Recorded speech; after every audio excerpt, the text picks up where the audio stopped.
Roads पहुंचे अस्पताल। Roman Reigns की हालत गंभीर और जानेंगे क्या कुछ हुआ बड़ा आज रॉयल रंबल के खत्म होने के बाद। नमस्कार दोस्तों, मेरा नाम है गौरव, आप देख रहे हैं WWE gossips WHG। Royal rumble खत्म हो चुकी है और गाइस क्या ही रॉयल रंबल रही है, लिटरली स्पीचलेस कर दिया इस बारी की रॉयल रंबल ने। रॉयल रंबल जीती है जे उसो ने। बहुत से लोग कह रहे हैं सही था, बहुत से लोग कह रहे हैं गलत था, बहुत से लोग कह रहे हैं जे उसो डिजर्व करते हैं, बहुत से लोग कहते हैं कि वो एक नॉन डिजर्विंग विनर रहे हैं। तो आपको दोस्तों रॉयल रंबल ओवरऑल कैसी लगी है मुझे यहां जरूर बताएगा। एक बंदा दोस्तों रॉयल रंबल के ठीक बाद अस्पताल ले जाया गया है, जो कि none other than undisputed champ यानी कि दोस्तों कोडी रोड्स है। कोडी रोड्स ने सक्सेसफुली लैडर मैच में ओवेंस को हरा तो दिया, लेकिन गाइस जैकी रेडमैन बैकस्टेज आती है और ये चीज बताती है कि रॉयल रंबल के ठीक बाद कोडी की कॉन्फ्रेंस होने वाली थी प्रेस के साथ में, लेकिन वो अवेलेबल नहीं हो पाएंगे क्योंकि कोडी sustained multiple injuries during his match. तो गाइस कोडी रोड्स जो है वो चोटिल हो चुके हैं। जैकी रेडमैन ने ये चीज भी बताई है कि वो वेरी नेक्स्ट मैच उनका तो पार्ट होने वाले हैं, लेकिन गाइस वो कॉन्फ्रेंस का पार्ट नहीं हो पाए थैंक्स टू केविन ओवेंस। तो केविन ओवेंस ने दोस्तों बहुत तगड़ी परफॉर्मेंस दी, हालांकि मैच वो हार गए लेकिन कोडी रोड्स को उन्होंने अस्पताल पहुंचा दिया है। एंड गाइस यहां कोडी रोड्स ने जो केविन ओवेंस के ऊपर पोज मारा है ना, मुझे लगता है दोस्तों कोडी रोड्स जल्द हील में कन्वर्ट होंगे। क्या आपको भी ऐसी वाइब आई है? Do let me know in the comment box. Well कोडी पहुंच चुके हैं अस्पताल, लेकिन गाइस इसी के साथ और भी बहुत कुछ हुआ है रॉयल रंबल के खत्म होने के बाद। जैसे कि गाइस हमारे अपने जो आइशो स्पीड है ना, वो भी दोस्तों अस्पताल पहुंचते पहुंचते बचे हैं और गाइस उन्हें नेक ब्रेस लग गया है फिर से और बैसाखी उन्होंने फिर से पकड़ लिया। लास्ट टाइम रैंडी ऑर्टन ने उनका हशर किया था, इस बारी ब्रॉन ब्रेकर ने किया है। ब्रॉन ब्रेकर के स्पीयर से दोस्तों आधे हो गए थे और गाइस उसके बाद ओटिस ने भी उन्हें स्लैम किया अनाउंसर टेबल के ऊपर। तो आइशो स्पीड का काफी मजाक उड़ाया जा रहा है, लेकिन हाँ आइशो स्पीड जाकर मिलते अपने दोस्त से जिन्होंने उनकी सुध-बुध ली, लोगन पॉल ने। लोगन पॉल दोस्तों उनसे उनकी सुध-बुध लेते हैं, जहां दोस्तों आइशो स्पीड ने अपना पैर भी दिखाया जहां उनका मांस फटा हुआ था। और गाइस लिटरली आइशो स्पीड जो कि काफी टाइम से ये चीज कह रहे थे WWE फेक होती है एंड ऑल, आज उन्हें दोस्तों फिर से चखना मिल गया है। और गाइस इस बारी चखना काफी ज्यादा नमकीन था। ब्रॉन ब्रेकर ने लिटरली उन्हें तोड़ दिया था बीच में से। और यहाँ दोस्तों आइशो स्पीड मेरे हिसाब से अब काफ़ी टाइम तक WWE में वापस नहीं आने वाले हैं। ट्रिपल एच ने दोस्तों लिटरली उनके लिए जाल बिछाकर रखा होता है, ऐसा मुझे फील हुआ। और आइशो स्पीड को काफ़ी ट्रोल भी किया जा रहा है और फिर से बैसाखी पर वो आ चुके हैं। हाँ एक और रिटर्न हुआ है, वो है अलेक्सा ब्लिस का।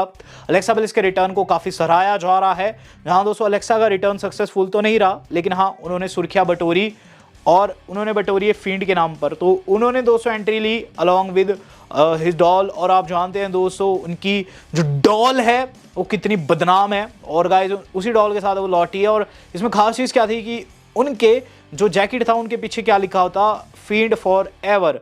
फील्ड के बीच में दोस्तों आर भी लिखा है और आर का मतलब आप समझ रहे हैं, वो फ्रेंड फॉर एवर कह रही है, यानी कि अलेक्सा ब्लिस ये चीज़ कहना चाहती है कि ब्रे वाइट अपने फ्रेंड को मिस कर रही है। और आज की जो उनकी परफॉर्मेंस थी वो एक तरीके से दोस्तों उन्हीं को डेडिकेट उन्होंने करके दी है। लेकिन सवाल वही है, क्या ये वाइट सिक्स को जाकर ज्वाइन करेगी या फिर इंडिपेंडेंटली हम लोगों को मंडे नाइट रॉ में देखने को मिलेगी, तो टाइम ही बताएगा। लेकिन हाँ यहाँ दोस्तों एक और बड़ी थिंग हुई है, वो है गाइस ड्रू मैकिंटायर का कांड। तो ड्रू मैकिंटायर ने बड़ा कांड कर दिया, ऐसा करके बताया जा रहा है। According to PW Insider, something went wrong with Drew McIntyre elimination. तो ड्रू दोस्तों शायद से उस तरीके से एलिमिनेट नहीं होने थे जिस तरीके से दोस्तों वो वहाँ हुए। और बताया जा रहा है दोस्तों बैक स्टेज जाकर उन्होंने किसी को गालियाँ निकाली है और काफ़ी गुस्से में नजर आए हैं। बताया जा रहा है कि कुछ चीज़ें उनको पसंद नहीं आई है, जितना मुझे लग रहा है। मुझे लग रहा है दोस्तों कि LA नाइट से कुछ एक चीज़ें छूट गई, कुछ एक चीज़ें चूक रही, कुछ एक चीज़ें ऐसी थी जिसकी वजह से ड्रू एलिमिनेट हुए, जहां दोस्तों वो एलिमिनेट नहीं होने चाहिए थे उस मोमेंट पे एलिमिनेट हुए हैं। और बताया जा रहा है कि ड्रू बहुत ज़्यादा खफा है इस चीज़ को लेकर। पहले तो समय बताएगा कि ड्रू कितना ज़्यादा गुस्सा है। हम बात कर लेते हैं उस बंदे की जो कि सबसे ज़्यादा खुश है। तो जे उसो दोस्तों बैक स्टेज जाते हैं और जे उसो सबसे पहले तो दोस्तों अपने भाई जिमी के गले लगते हैं, ऐसा करके बताया जा रहा है। एक वीडियो भी निकली है, उसके कुछ एक दोस्तों तस्वीरें मैं लगा दूंगा। जिमी को गले लगे, सबसे पहले अपने भाई को ही गले लगे। और इस दौरान दोस्तों जे ने कुछ एक कंट्रोवर्शियल बातें कही है। कंट्रोवर्शियल कैसी? जे कहते हैं कि काफ़ी टाइम से वो पूरी कंपनी को अपने बैक पर उठा रहे थे एंड ही डिजर्व इट। इसके बाद जाकर वो जिमी से गले वले लगते हैं। जिमी कहते हैं yes bro you deserve it. बहुत से लोग कह रहे हैं कि जे डिजर्व नहीं करते हैं, लेकिन जे वाकई में दोस्तों कंपनी को काफ़ी टाइम से सपोर्ट करते आ रहे हैं, जितना मैं देख रहा हूँ WWE को। अगर आप देखेंगे मर्च सेल उनकी बढ़िया रहती है, ऑडियंस में भी ओवर है हाँ ये चीज़ ज़रूर थी कि जॉन सीना डिजर्व करते थे, जॉन सीना डेफिनेटली डिजर्व करते थे हाँ जीतना, लेकिन मैंने आपको बता रखा था जॉन सीना जो है वो बिल्कुल भी स्वार्थी बंदा नहीं है। जॉन सीना हमेशा दूसरे सुपरस्टार को आगे रखते हैं, ये उनकी खासियत रही है। हमने बचपन से जॉन सीना को देखा और जॉन सीना दोस्तों कोशिश करते हैं कि फेलो सुपरस्टार को पुश किया जाए, और ऐसे ही उन्होंने इस बारी भी किया है। जे उसो जीते हैं तो सिर्फ सीना की बिना पर, और ये चीज़ कंफर्म भी होती है। यस गाइस, ये चीज़ कंफर्म्ड है कि ये चीज़ सीना की बिना पर हुई है। वो मैं आपको अभी अभी बताऊंगा। यहाँ जे उसो को दोस्तों धमकी दे दी है ब्रॉन्सन रीड ने।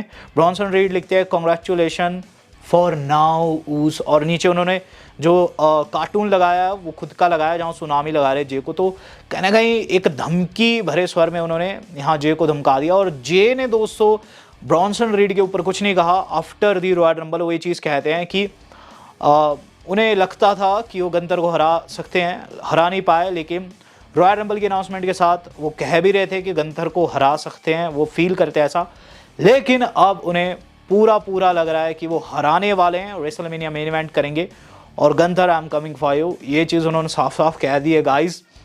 इसकी एक रील भी डब्ल्यू वालों ने पुट की है इंस्टाग्राम के ऊपर, आप जाकर वो भी देख सकते हैं।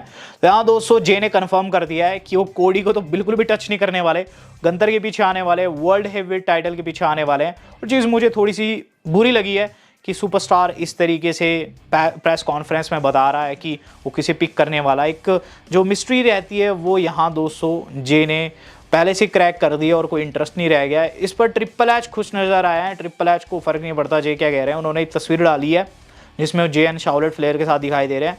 शार्लेट फ्लेयर ने दोस्तों एक कैच फ्रेज मारा रॉयल रंबल के बाद जिस पर उन्हें ट्रोल किया जा रहा है, ये भी मैं आपको बता देता हूँ।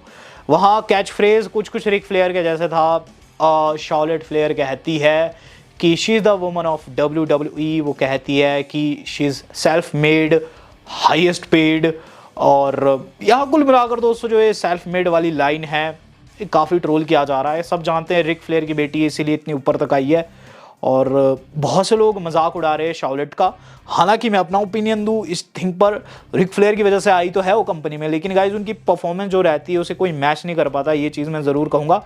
हालांकि आज उनकी आउटफिट काफ़ी घटिया थी, ये चीज़ भी मैं कहूँगा। हालांकि दोस्तों अब हम बात कर लेते हैं अपने जॉन सीना की। तो जॉन सीना कैसे हार गए, काफ़ी बड़ा सवाल है। जे उसो कैसे जीत गए? तो सबसे पहली थिंग तो ये है जे उसो का जीतना कहीं ना कहीं मर्च सेल को बढ़ावा देगा, इसीलिए जे जीते हैं। मैं ज़्यादा इधर उधर नहीं घुमाऊंगा, ऐसा था वैसा था, मैं सीधी बात रखूंगा आपके सामने। जे का मर्च सेल डब्ल्यू वालों को फायदा पहुंचा रहा है ऑलरेडी। अब जो आपने देखा रॉयल रंबल खत्म हुई, एकाएक 200 जे उसो की टी शर्ट चेंज हो गई। ऐसा तो हो ही नहीं सकता था कि जे उसो जीतने नहीं थे, क्योंकि गाइज अगर टी शर्ट बन रही है तो ऑलरेडी वो बना के रखी हुई है, तो ट्रिपल एच को पता था कि जे ही जीतना, जे को जिताना है। ऑलरेडी दोस्तों सब कुछ सेटल्ड था, तो जे जीते हैं जस्ट बिकॉज मर्च सेल को बढ़ावा दिया जाए।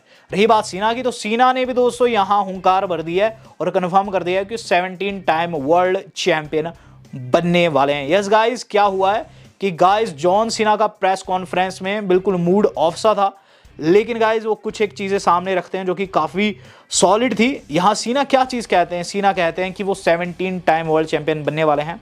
सीना साफ साफ कहते हैं I can say that I am gonna win 17th title, और मैं 17वीं बार चैंपियन बनने वाला हूँ क्योंकि इट्स बेस्ट फॉर बिजनेस। सीना आगे कहते हैं मैं खुद को ऑफिशियली एंटर करता हूँ एलिमिनेशन चेंबर में, इसके बाद मैं हंगरी जाने वाला हूँ अपनी मूवी की शूटिंग के लिए, तो मैं एलिमिनेशन चेंबर तक नहीं आऊँगा, बट इस बीच जो मेरे 5 ओपोनेंट रहेंगे मैं चाहता हूँ कि वो मेरे लिए तैयार रहे, क्योंकि मैं वहाँ एस किक करने आने वाला हूँ। मैंने वादा किया टोरंटो की क्राउड से मैं 17वीं बार चैंपियन हूँगा, इसलिए नहीं ताकि मैं अपनी ईगो को सेटिस्फाई कर पाऊँ, इसलिए नहीं कि मैं आगे बढ़ना चाहता हूँ या फिर मैं खुद को बहुत महान दिखाना चाहता हूँ, इसलिए क्योंकि it's best for business. WrestleMania में मेन इवेंट करने वाला हूँ और ये चीज़ मैं सिर्फ WWE के लिए करूँगा, कंपनी के लिए करूँगा।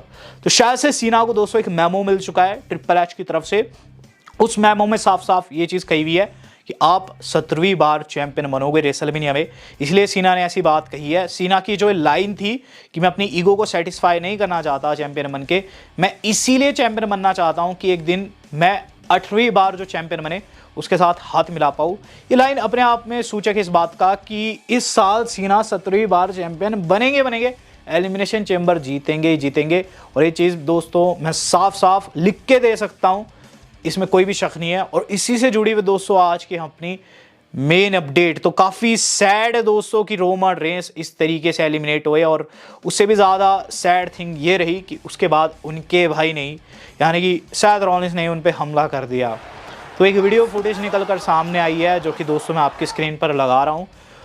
रोमन रेंस को दोस्तों कुछ भी पता नहीं था उनके साथ क्या हुआ, बिल्कुल दोस्तों असमंजस की स्थिति में थे। ऐसा मैंने रोमन रेंस को कभी नहीं देखा। इवन दोस्तों कोडी से हारने के बाद भी वो वैसी सिचुएशन में थे कि उनको पता था कि उनके साथ क्या हुआ, लेकिन इस सिचुएशन में उनको बिल्कुल भी पता नहीं चला कब सैथ ने उन्हें स्टॉम्प किया, कब सैथ ने दूसरी बार उन्हें स्टॉम्प किया, और पॉल हेमन को किस तरीके से इंसल्ट झेलनी पड़ी। काफ़ी गलत हुआ ओटीसी रोमन रेंस के साथ में। और वीडियो फुटेज में आपने देखा किस तरीके से दोस्तों बिल्कुल कन्फ्यूजन में थे, उन्हें बार बार बताना पड़ गया पॉल हेमन को कि आप एलिमिनेट हो चुके हो। अब रोमन रेंस को आएगा गुस्सा, और रोमन रेंस को जब गुस्सा आएगा तो रोमन रेंस दोस्तों कुछ ना कुछ तो करेंगे। आगे क्या होने वाला है और किस डायरेक्शन में दोस्तों रोमन रेंस का करियर जा रहा है। First thing first, the rock versus Roman cancel हो चुका है। Yes guys, rock versus Roman इस साल नहीं होने वाला है, और ये चीज़ मैं साफ साफ बोल रहा हूँ आपको। यहाँ दोस्तों जो मैच इस टाइम बताया जा रहा है जो बन सकता है रेसलमेनिया में, वो है पंक वर्सेस सैथ वर्सेस रोमन। इसके पीछे तर्क बस यही दिया जा रहा है कि आफ्टर द रॉयल रंबल इन तीनों के बीच में घटपट हुई है, जहां पंक और सैथ लड़ते हुए नजर आ रहे थे, वहीं सैथ ने स्टॉम्प मार दिया रोमन को। अब ये तीनों जो है इनके पास कोई भी रीजन नहीं है रेसलमेनिया के अंदर मैच लड़ने का, तो ये आपस में भिड़ेंगे, हो सकता है नंबर 1 कंटेंडरशिप के लिए। क्योंकि जहां एक और मुझे लग रहा है कि हम लोगों को रेसलमेनिया में देखने को मिल सकता है कोडी वर्सेस सीना, वहीं दूसरी ओर जे वर्सेस गंतर तो कंफर्म है ही।